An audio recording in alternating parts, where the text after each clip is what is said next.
Carry on. No, but that is why you defend your minister. Absolutely. And and you ask the question, if the minister, I assume the minister is yeah, wrong. the minister's wrong. If the minister is wrong, then if he's easy to entreat, he will see his error and he will stand before the congregation and he'll say, I'm wrong and I messed up and I want to do better and forgive me. And if we love him, we will. And if he doesn't do that, then we withhold the power. Obviously what you do is, if you think the guy's wrong in a situation, you support him publicly and you go to him privately. That's just a simple formula. Write that down. Write that down. Now, is that limited to the minister? No. Now, I want to tell you something about these wolves that come in and start hacking away at your minister. Guess what? Where they're going to start cutting when the minister's gone? Who's next? Yeah. So you want to keep that in mind. There's this old saying, we all hang together, we hang separately. There's a lot of truth in that. And we need to keep that in mind and begin to build that camaraderie. Now, if I'm your pastor, I'm probably going to put my foot in it every once in a while. And if you come to me and you say to me, look, we love you like a brother, and we really appreciate the work you're doing here. And I may be wrong, but I wanted to ask you something. I find that if a person can come to me and start off with the words, I may be wrong, and if it's obvious he believes that there might be a possibility he's wrong, boy, I find it easy to listen to him. If he comes into me and says, you're wrong, I'll listen, but it's harder. Sometimes I'll listen, sometimes I won't. But most of the time I will, but it is harder when somebody does that. But those old words, I may be wrong, in the first place, you may be. You really might not have the whole story. This guy's hacking away at the ministry, and you think, well, he's got a point. And I'm going to go talk to the minister about that. So you go talk to him, and you go to him and say, I may be wrong. This guy has said that, and it kind of looks that way to me. Am I missing something? You got a place to start. You can talk. You can discuss this thing. You can get it out.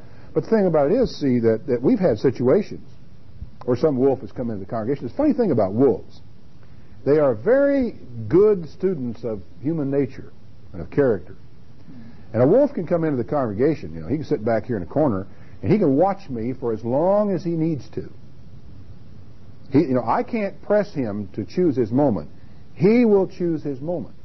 And after he studied me for about 6 months or so, he may have figured out, by watching me give sermons, listening to me, and after I have attended a few socials and he's talked to me a few times, he's figured out, if the situation arises, and if I say this to Dart, he will blow up. There is such a button, by the way. There is such a button. There is a circumstance, I'm not sure what it is, but I know it's there somewhere. You could get me in a certain circumstance, you could say just the right words to me, and I'll go right through the ceiling, make a big round hole. And you could point to everybody and say, see there?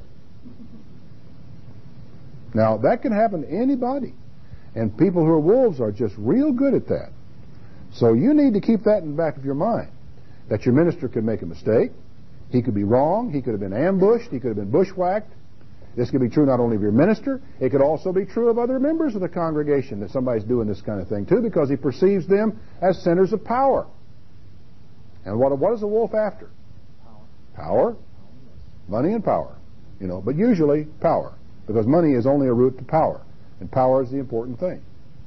So anytime people start messing around with the power mechanism of a local church, you have a red light, you have a warning, all is not well here. And like I said, it is important that you support your minister, because we are going to. And by we, I mean the home office. We're going to support the man. We're going to assume that all is well, unless or until. We're not going to receive accusations against ministers except in the mouth of 2 or 3 witnesses. And those who are going to be sitting in judgment of the man ultimately, if he ever gets set in judgment of, are going to be ministers who themselves have had their experiences with wolves. Right? Now, I don't want anybody to feel that we're going to just, like people often say of doctors, well, they all hang together, you can never get anything done, and ministers all hang together. Well, I hope we do. But I also believe the ministry are objective. And I've already seen that the ministry is capable of disciplining its own. You may see it, And you may not. But I have seen it already. And the ministry is capable of it. I think that the ministry is capable of calling me to task. And I will hope that God will give me the grace that when they do, that I will listen and I will respond. Because it's possible for any of us to go bad. But the dynamics of a local church are such that unless every individual in the church is ready to defend his church, and you see, in defending the ministry, you're really defending your church. You're really defending your church.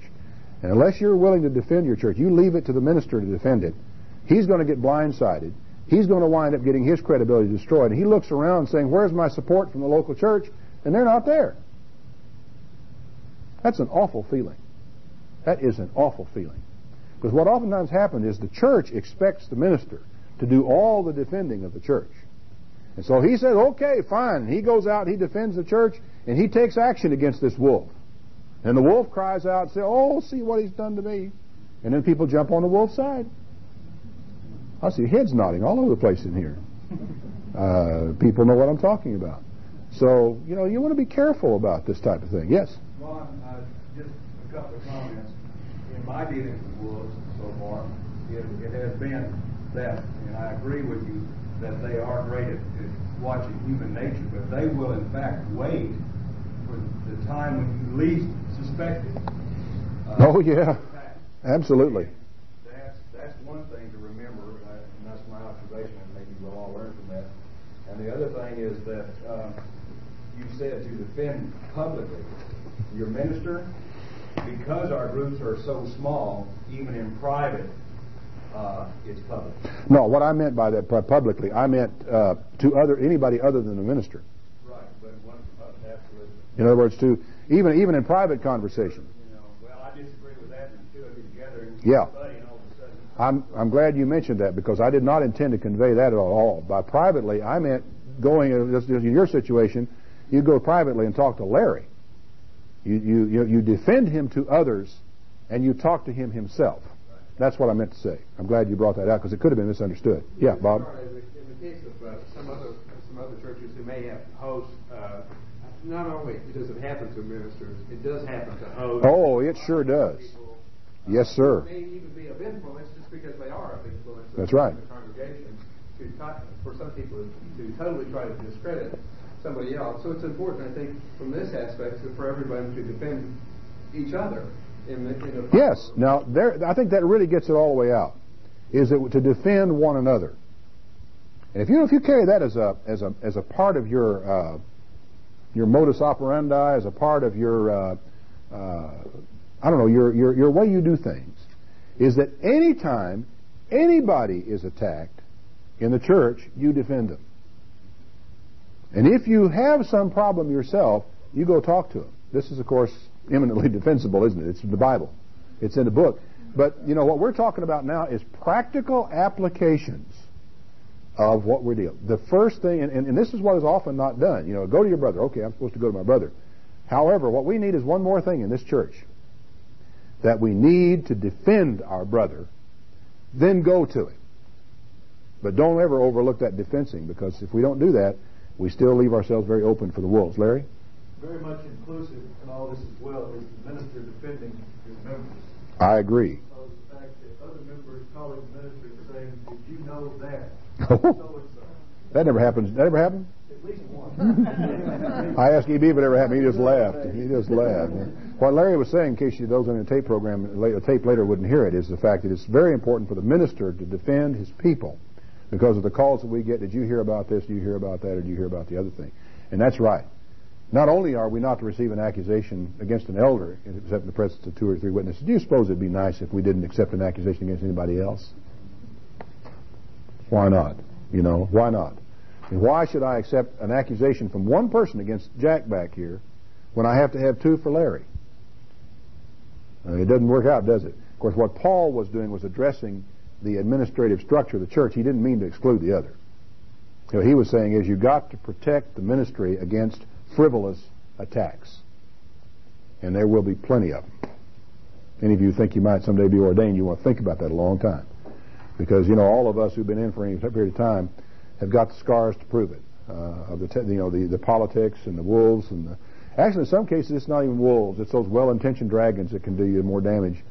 You got the burns to show it. They don't really mean it, and they're not trying to cause trouble, but boy, do they ever cause trouble. And I think they probably are a lot more of a difficulty than the wolves.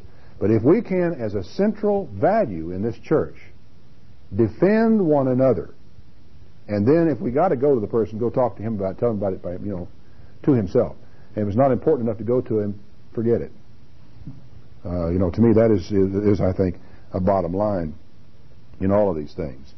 Continuing on, I think that when Paul talked to the Ephesian elders about it, he said, he gave them the warning about what was going to happen. He said there are two things that are going to happen: that there are grievous wolves that are going to enter into the flock, and speaking, and also of your own selves, men are going to arise speaking perverse things to draw away disciples after themselves. What is happening and what he is describing is the collection and distribution of power. Simple as that. He's saying, you have it. The people have lent it to you.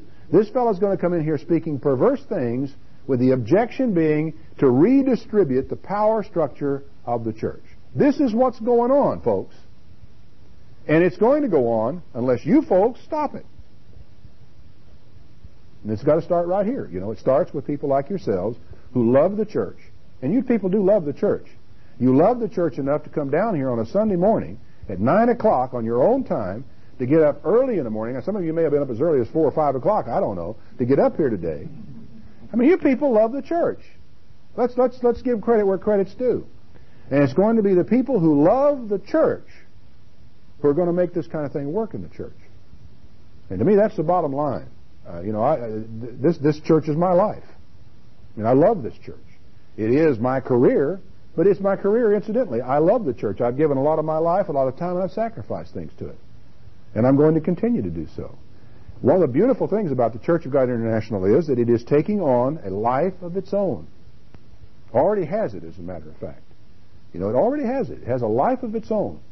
If something happened to Ted, if something happened to me, the Church of God International would not fall apart.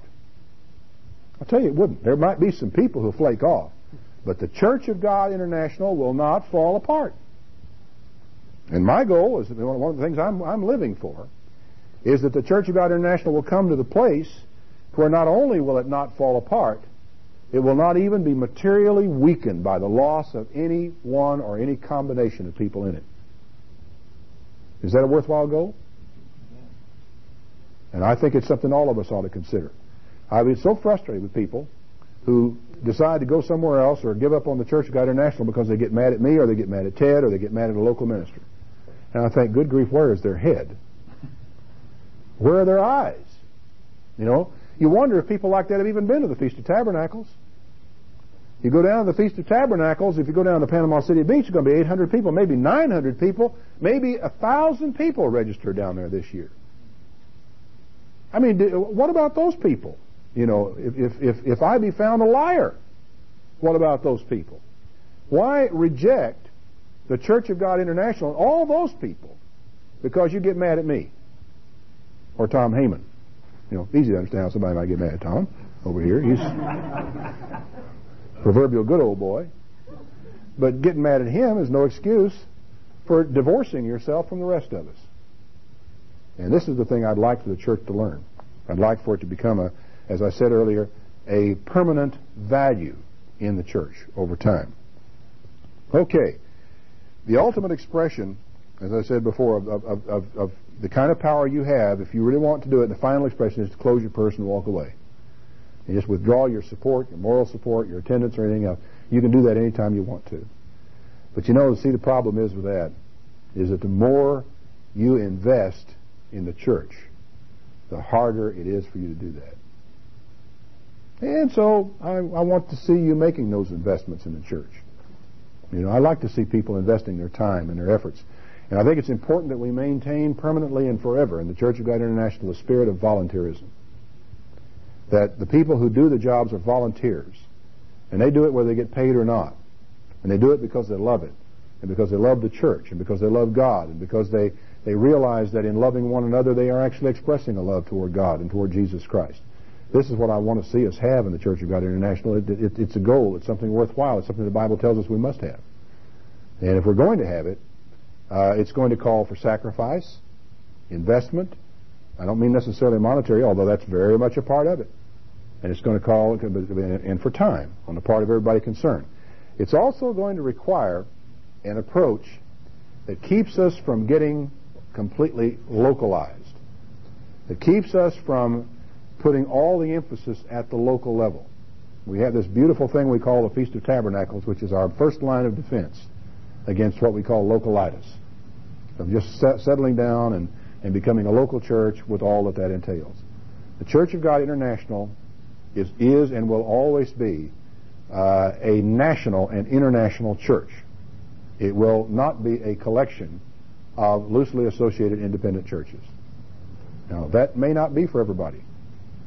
One of my concerns, and I will express it to you here for the record, is that in the process of being accommodating, in the process of being open and allowing people to attend church with us, we might mistakenly, or they might mistake or get the impression that somehow we are not necessarily committed to that course and that way of doing things.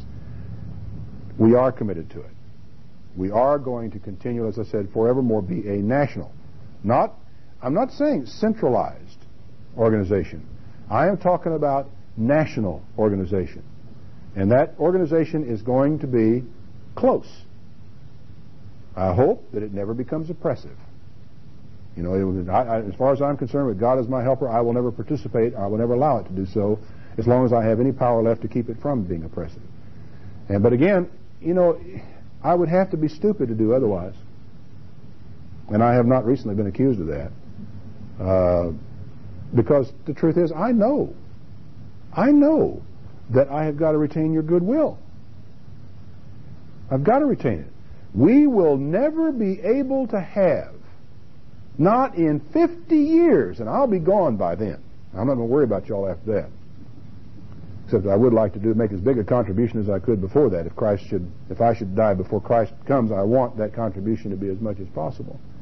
But we would not be able in 50 years to do what the Worldwide Church of God has done, assuming that we wanted to do it. People pointed at us and said, "Boy, there's some action, some individual action." They say, "See, they're just like the Worldwide Church of God."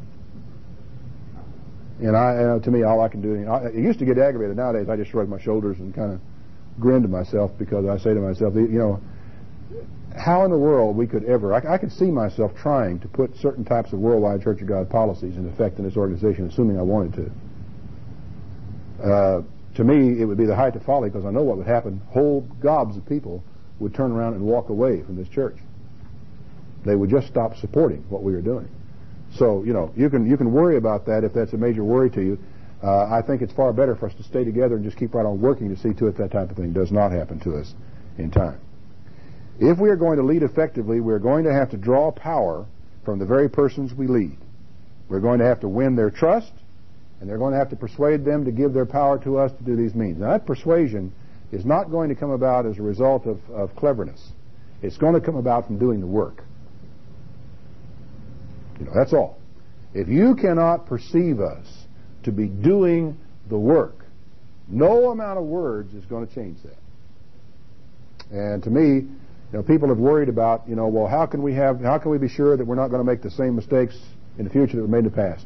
I want you to understand something right now. We can't. There is no guarantee that this church will not go the way of the Worldwide Church of God.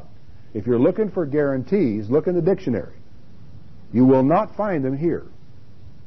What you will find here is an opportunity to work towards stated goals, objectives, things that we're trying to accomplish, places we're trying to go, and ways we're trying to do it, and we're not trying to hide what we're doing. We don't have a hidden agenda. But even if we did, there are no guarantees. What you have got to do is take what you see, look at the fruits, commit yourself to those fruits and to that goal and to that work as long as you can.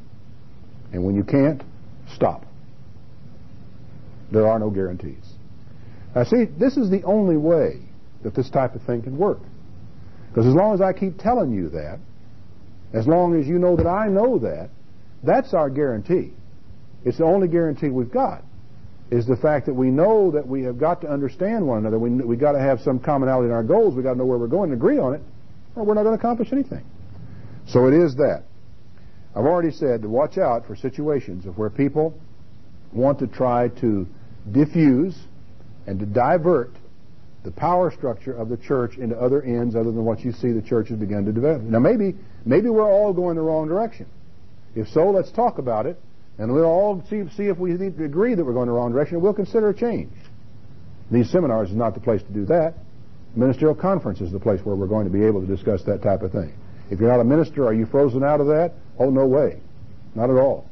You have every right to submit papers, to submit concepts at any time or any place you want to, either for the local purposes at the local level or for national things at the national level. And I can easily see a time when a lay member of the church might present a paper of such importance that we want to invite him to the conference to present it to the whole ministry. In fact, in one sense, that's already been done, although the man was ordained at that particular conference. He was a lay person when he wrote the paper, and he was a lay person, I believe, when he presented it. No, we ordained him, I think, before he actually got around to presenting that paper. Okay. Trust takes time. It's something you have to build over time. Southern Baptists have found that a pastoral crisis occurs about once every 18 months. The corollary is Southern Baptist Convention pastors move on the average about every 18 to 20 months. Which is kind of funny when you look at it.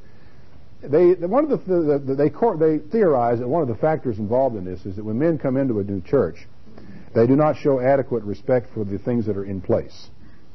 And they try to implement new programs, new ideas, and do too much too soon. They wind up creating a crisis, and then they wind up moving on to some other church, and where they can create the next crisis in that location.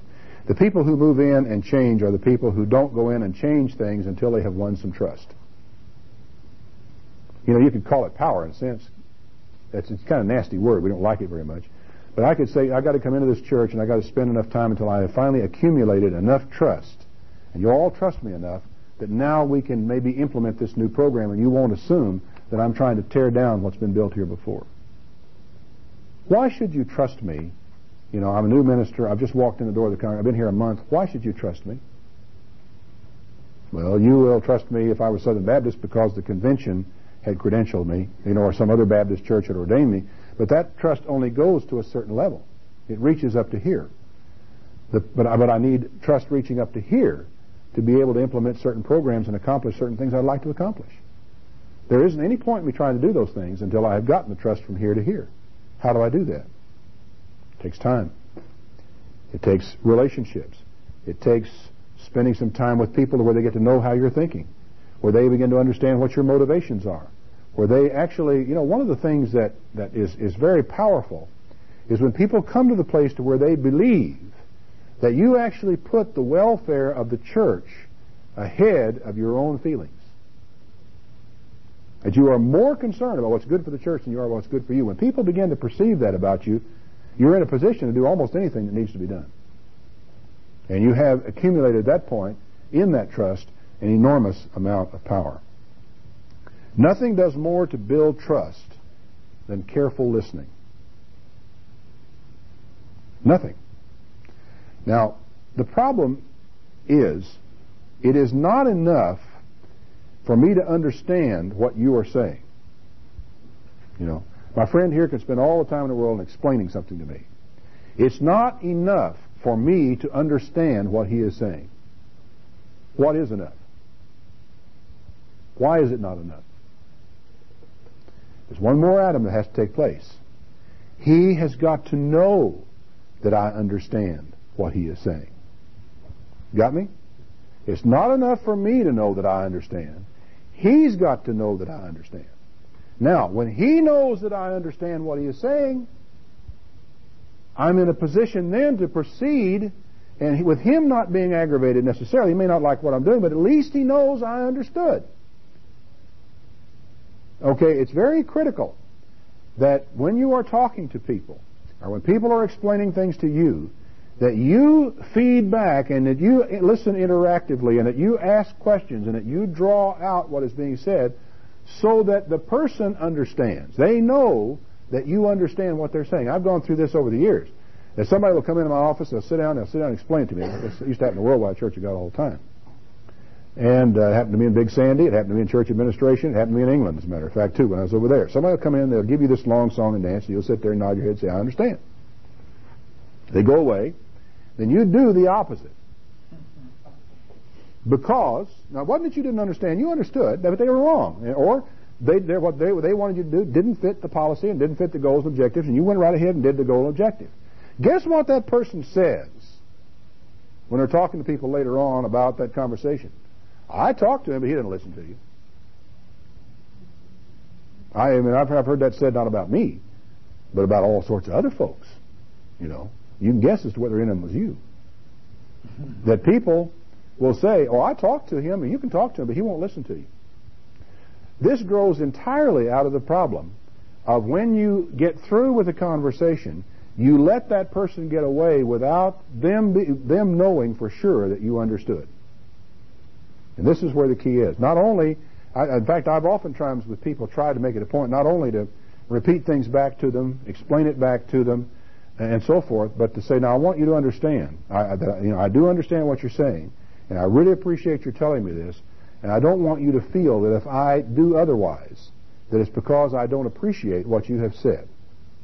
You really need to get that added understanding in there before you break off a conversation. I want you to understand, I'm going to think about it, I'm going to give serious consideration to it, and I'm going to make a decision.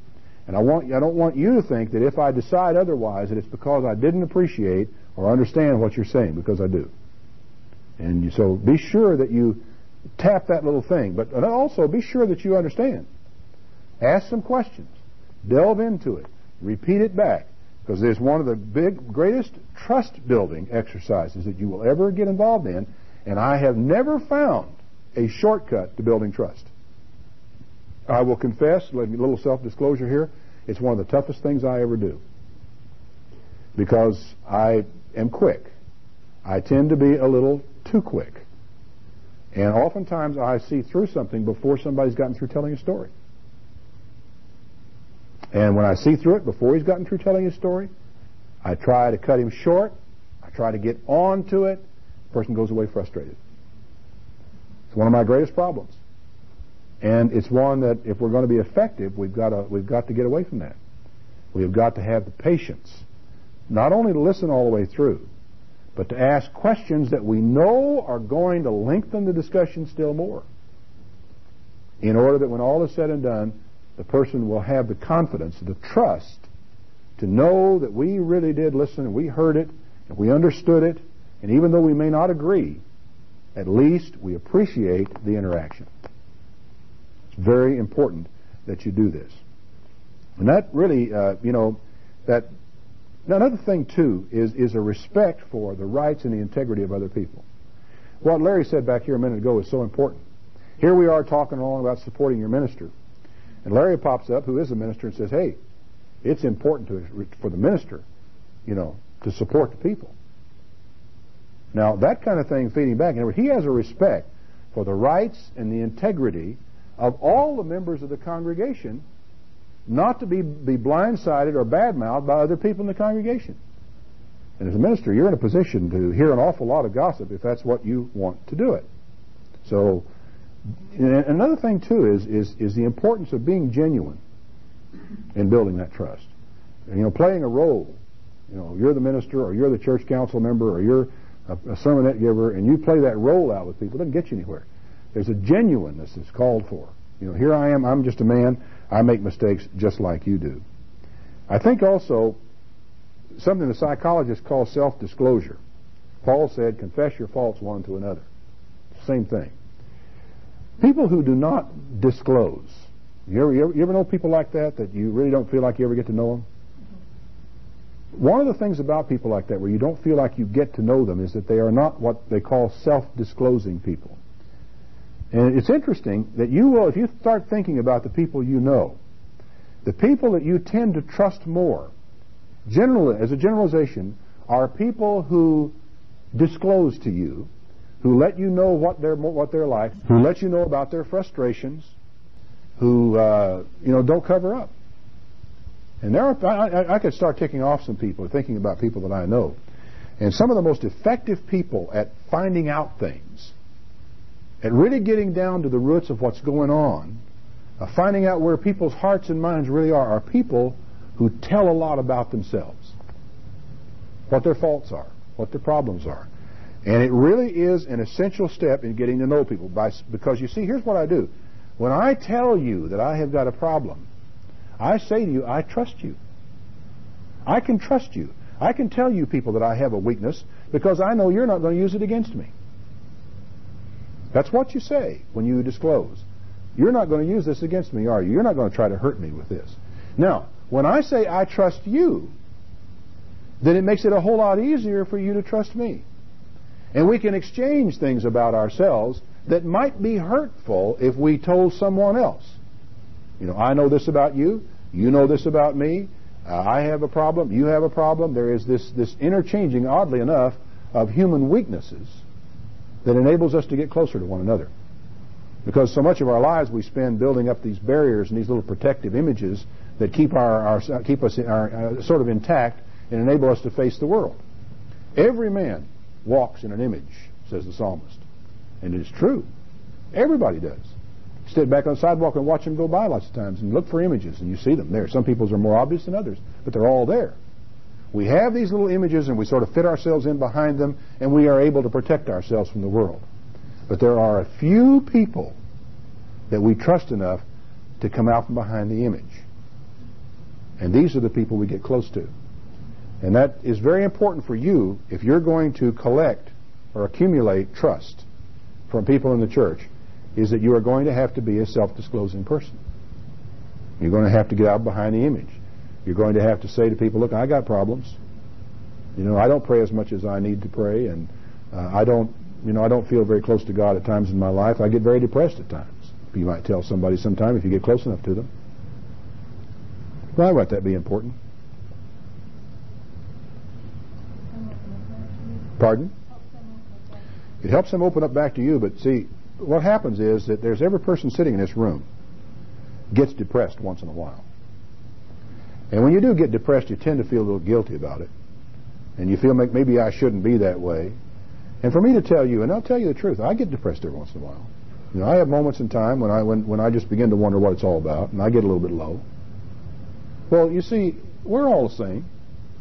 We're just like, you know, we're people. Your weaknesses just like mine.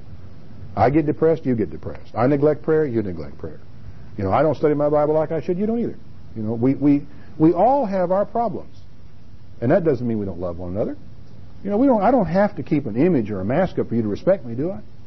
I don't have to pretend that I'm perfect for you to think that I'm useful, do I?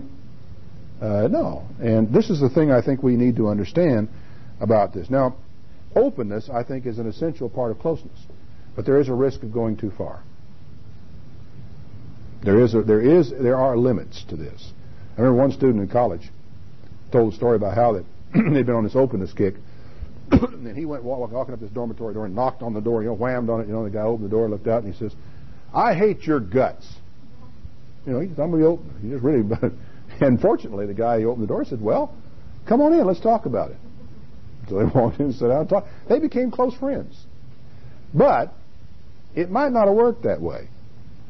This fellow, if you knew who he was, you'd understand. He was a very, very blunt person, very much not what you call Mr. Finesse. But on the other hand, going up and knocking on the door to the fellow and saying, I got a problem, I wonder if we could talk about it. And getting in, sitting down and saying, I don't know why I feel this way, but I have this animosity toward you. And I wonder if we could talk about it. That kind of openness can lead to solution to problems. But again, there is a risk at times of going too far. For one thing, nobody's going to want to listen hour after hour after hour to your weaknesses.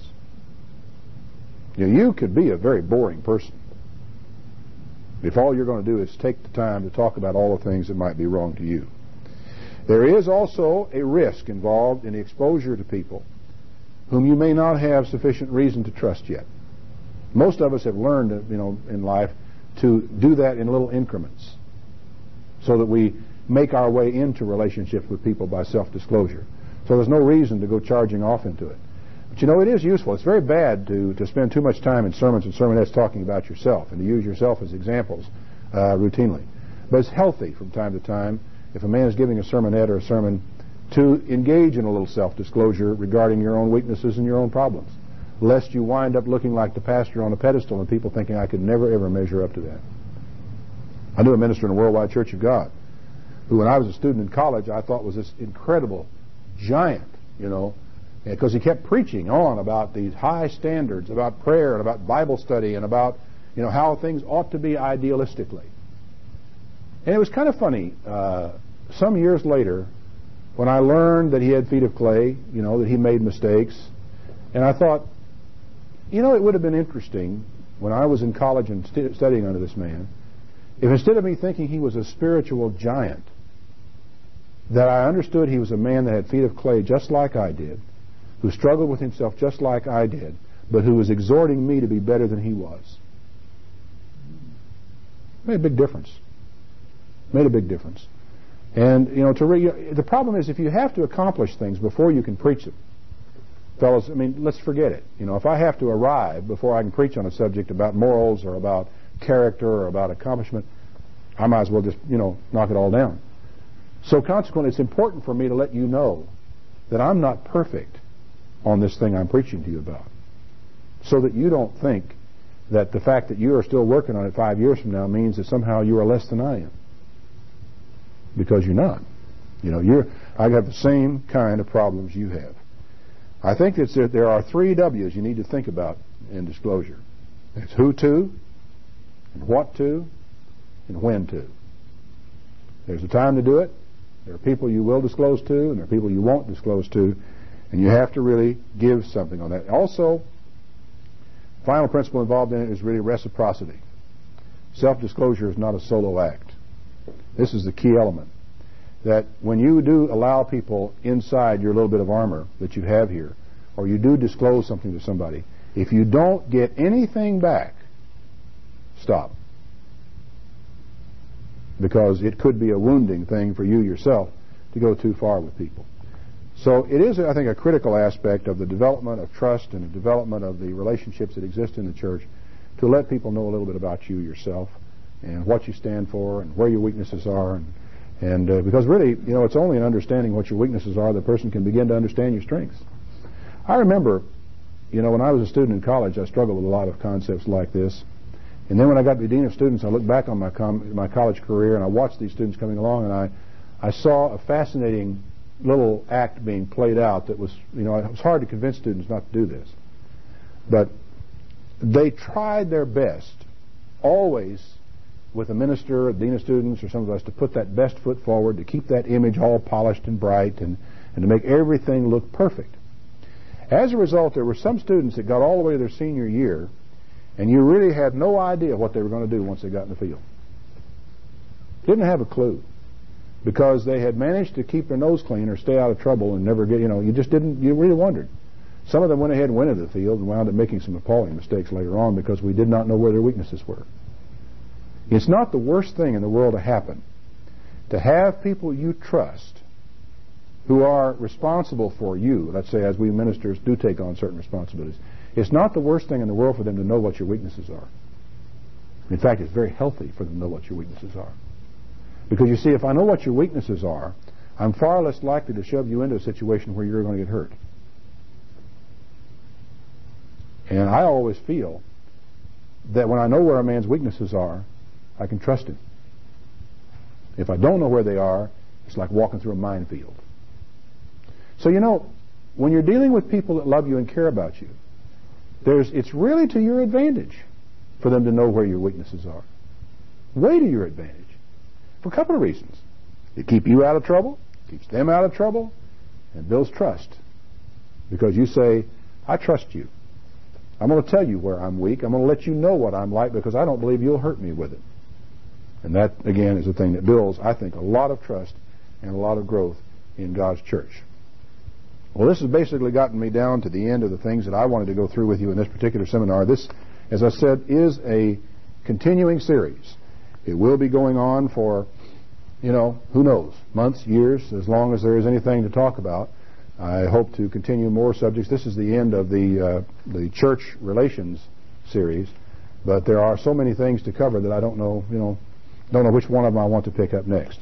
We will, however, be sending you tapes along. We will also be sending you sets of questions along. And if you want to have your participation in this course of study recorded, we'd like for you to fill in those questions, or actually, in most cases, take a separate sheet of paper and take as much time as you wish or as much space as you wish to answer the questions as you feel you need to do so. And we will, and also would like to urge all of you to, if you're not already studying the Epistles of Paul series, to begin. And you may want to ask for the tapes to come a little faster. Just make a note of that, and they will send you the tapes in whatever quantity you are going to request them, those of you who are on this program. If you want them 4 at a time, 6 at a time, 8 at a time, let Ian know back here, and he'll see to it that they get mailed out to you.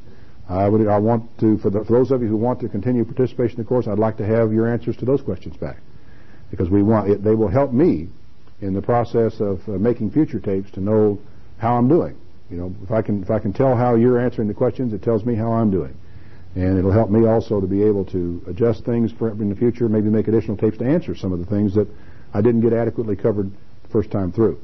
I think if we work at it for as long as God gives us the chance to work at it, we can do a lot of good things together, and we can make a difference in people's lives together. And after all, that's one of the things that I think you feel that God's called you to do, or you wouldn't have gotten all the trouble to be down here this morning. Thanks for coming.